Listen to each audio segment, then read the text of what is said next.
Now, Ellen White makes a very good point on this, right? She writes, Patriarchs and Prophets 676, prompt and decisive action at the right time will gain glorious triumphs, while delay and neglect result in failure and dishonor to God.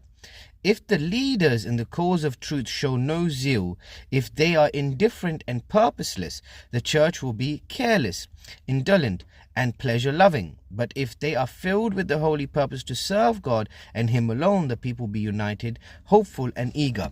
Now, we see this, brothers and sisters, in today's church, right? We see this where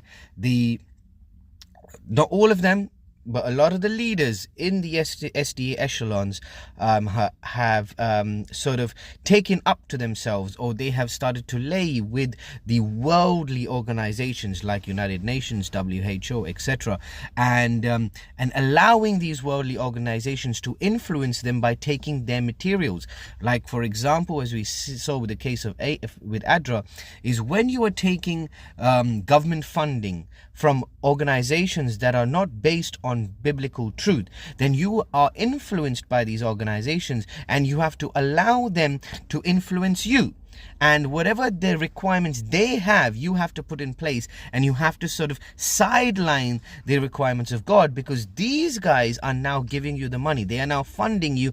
They are giving you your bread and meat. Whereas if you are relying on God for your bread and meat, then you need to put in God's requirements. You see what I'm saying here? And this is what happened in the case of Eliashib and Tobiah, because he then had to make a place for Tobiah, because he allowed Tobiah to come into this sort of sanctuary, you could say, that was God's, the house of God, and he allowed Tobiah to come in there, which was an enemy of God.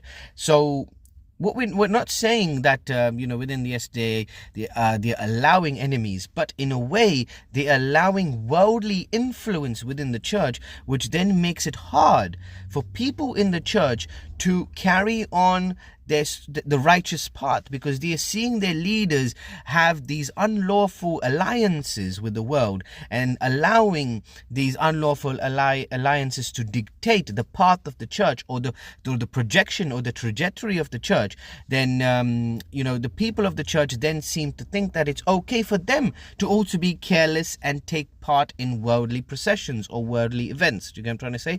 So this sort of situation here that we see is currently happening at the moment. That's what Ellen White is talking about.